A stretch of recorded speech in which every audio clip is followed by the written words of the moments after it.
What's going on, America? This is Kevin in Kevin's Corner, and I just want to say that the Democrats don't want to solve DACA, okay? Because, see, what doesn't make sense, because, you know, I try to make sense out of nonsense. And what doesn't make sense is that you sincerely claim that you want to solve DACA, and you go into a meeting with someone, and regardless of how that meeting panned out, instead of trying to get results, you go in with some bogus suggestions, a bogus bill, and then have the nerve to leave the meeting and go out and drop information about the meeting and start controversy. Now, I'm just thinking out loud. But if me and you sit and we try to negotiate and we agree to disagree at that moment, but it ain't over, we say, yo, go work on it, come back, we'll talk about it. Negotiations stop when I leave that meeting, step foot out my office, and immediately people are running up to me with a microphone like, did you say this in the meeting? Could it be that you came into the meeting wanting to start some trouble, wanting DACA negotiations to fail, knowing that you was going to present some garbage on my desk that I wouldn't agree to, knowing that you could then turn around and say, it's your fault that DACA's not being met and taken care of. We came with ideas. It's your fault because you made suggestions that actually make sense and benefits America, but we have the nerve to put a twist on it to make you seem like a racist. For the simple fact that Democrats aren't interested in solving DACA because it doesn't benefit them in any way. See, if President Trump is able to come up with a bill that deals with DACA and also all of the rest of his major points when it comes to immigration reform, it gives him another win. And by all means, we can't have that, right? See, the Democrats' agenda to undermine Trump is bigger than America. It's bigger than you and I. It's bigger than the security of the United States. See, their agenda is so selfishly motivated and driven. It is more important for them to get into power in 2018 and have another shot at the White House that they would say, you know what, let's shut down the government. Let us sit on a great opportunity to fix a broken immigration system because we need to make this man look bad in the eyes of vulnerable voters and people who are susceptible to being manipulated through claims of racism. Now, you want me to believe the words of a bootleg, watered down rhino, a bootleg, watered down Republican, and the words of a crooked, dirty Democrat. Now, this is how you know that that man coming out of that meeting is full of crap and throwing out a narrative that is either out of context or something ain't right. In the words of Florida Evans from Good Times, it ain't right, James, it ain't right. So my point is, for you to come out and make that claim and start all of this trouble, then when a camera gets stuck in your face, you make a dumb statement like this. When President Trump used the term chain migration, I told him that term is so offensive. You know how that hurts some people, and African Americans, some of them believe that they were brought over here in chains. You hear that pause? You hear that? See, that's that look of I'm totally confused by that statement and how you were able to make the connection, the correlation between chain migration and Africans being put in chains and brought over here to America. For you to try to draw a conclusion like that shows me that you are fishing for a racial context. You are willing to take something that is totally irrelevant, unrelatable, and put a racial spin on it and hope that you can slide it under the nose of people who, for whatever reason, are not wise enough to catch it. People that are ignorant to, people that are so hypersensitive in this racially motivated political campaign and presidency from the Democrats that they don't even sit and say, that doesn't make sense. What are you talking about? And have the nerve to get on liberal stations that are pushing this whole President Trump's a racist and make that statement. And not one commentator said, hey man, dude, what are you talking about? That doesn't make any sense. Black people brought over in chains from Africa has nothing to do with chain migration. And you got the nerve to try to throw that boo-boo out there and tell me that it's chocolate. Instead, they shook their heads like, that makes sense because it fits their agenda, people. So what's going on with chain migration? What's going on with the whole immigration policy? People, the Democrats, they're trying to drag this out. They're trying to undermine it. They're trying to make the president appear that he's a racist. Of course, they go back to that every time. When in doubt, go back to the whole, he's a racist. And they're making it harder than it is because they don't want the solution. What they really want is the immigration system to continue to get kicked down the road, kick the can down the road so that as time goes on, they can continue to inflate and build up their voter base and also continue to receive cheap labor from all of the immigrants that's coming over here from Mexico for the most part. But it's sad because if anybody's smart, they're seeing through this garbage. The immigration problem isn't that difficult to fix. President Trump is pretty clear on this. Yes, we have a lot of people that came over here against their will as children. And I think it's fair to give them a shot, but I think that shot also should be based on some type of merit system as well. I don't think that just because you are, quote unquote, a dreamer, that you automatically should just get citizenship. I think we should evaluate and see, are you productive to America? Then secondly, I don't understand how anybody could not see the problem with chain migration. If I come to America, I can't just come over here and say, thank you for giving me citizenship. So I am now entitled to bring over about 25 of my family members as well. Does that make sense?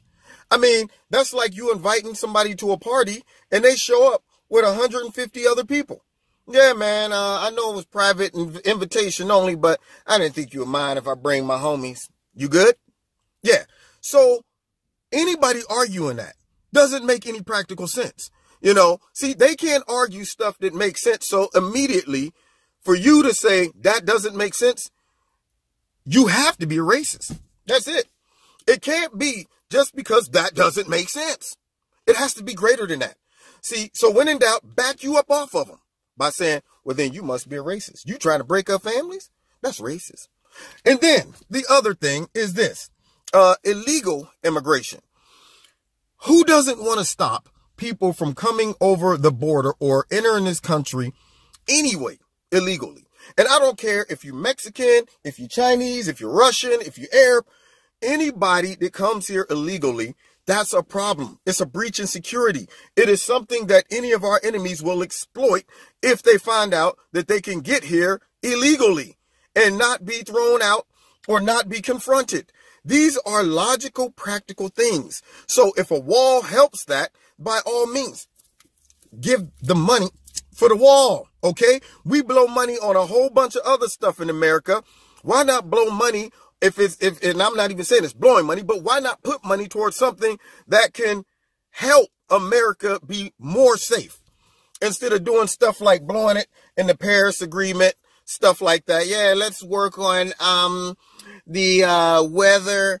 We're going to send a couple balloons up into the sky to see if it gets colder in certain months, and we can see how global warming affects the earth and the rotation, but we have no real concrete data.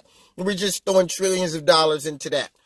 So for those that are silly enough to buy into this false propaganda that the Democrats are just so upset over Trump's rhetoric, and that's the reason we're not making any progress with DACA, you are being naive if you think that's what it is. If you think that they're all sitting around so upset over Trump saying crap hole, which we now hear that, sorry about that, I ran out of recording anyway, which we now hear that people that was in that meeting said that President Trump didn't use those exact words. And here's what's funny, you know, the guy who came out and said that that's what President Trump said, they showed a videotape of him saying something almost identical to what President Trump said when it comes down to immigrants and so on and so forth. Same thing with Lindsey Graham. So these guys are a bunch of hypocrites starting to just basically trying to start controversy and trouble so that they can throw a stone in the pond and just cause a ripple effect when it comes to actually coming to a conclusion and a solution. And then you get guys like Cory Booker. Cory Booker, did y'all see Cory Booker's award-winning performance yesterday when he was grilling the lady over, I guess, Homeland Security? He should have won an Oscar, y'all. When I heard this, I had tears of anger. Tears. I hurt on the inside. I hurt on the inside. And scene. Thank you. Thank you all for coming. It was over the top. I mean, I thought the man was going to get up out of the seat. His acting coach should have said, Cory, pull back, pull back. It's not believable now. You're going too far. So for the Democrats to try to sell it and make it seem like that they're not making progress concerning immigration reform because they can't get along with the Republicans, or Donald Trump called a lot of these places crap holes and it hurt their feelings so much that they now don't want to work with him concerning this. You know what I say to that is bull crap. Just be honest. Just say, you know what, we don't like to solve problems. We like to just shift them around. We like to kick them down the road. You know, we don't mind accepting an immigration policy as long as it doesn't work, because we like the free labor that we get. And we also are looking forward to new voters in the system. So let's go ahead. Oh, not forget, we also want to make Trump look like he didn't accomplish his agenda when it comes to the 18 elections and so on and so forth. We're obstructionists. That's what we are. So, ladies and gentlemen, the plot thickens concerning immigration reform. And what upsets me is that we have so much information about how dangerous a weak immigration system is. And it's almost like the Democrats would rather put the safety, the comfort, and the importance of illegal immigrants over Americans. And then they wonder why that somebody like Trump could come along and talk about America first and get the attention of Americans. The governor of New Jersey just got sworn in, and his first objective is to address illegal immigration and put in organizations that assist them with legal fees just in case they're targeted for, you know, immigration violations or something like that. And I'm going, dude, you got messed up schools. You got black kids that are dreamers too. You know, I mean, when it comes to the dreamers, I'm all for, you know, but we got to make sure that even if we do give the dreamers, you know, some type of citizenship, we want to make sure they're dreamers, not nightmares. We don't want the nightmares. We want to make sure even with that, there's some type of vetting. Just because you're here as a dreamer don't mean you mean as well or you benefit into our society. So you have to do the smart thing, not the political thing. And I think when it comes down to the Democrats, every move is calculated and every move is designed to either make their opponent look bad or set them up for power in the future. And that's what I just despise it about the Democratic Party down throughout the years, because when it comes down to making good policies, it shows that they do not care about their constituents and the people. They care more about their jobs and their political influence and power, and they will resist a smart, logical deal just because of political reasons and not practical, logical reasons. So we'll see what happens with this, ladies and gentlemen. I hope they make the right choice and not let partisanship and identity politics get in the way of this. Anyway, you've been listening to Kevin at Kevin's Corner. God bless you. If you want to donate to Kevin's Corner, there are links in the bottom. Also, hit like and share this video, and we will talk to you next time in Kevin's Corner. God bless.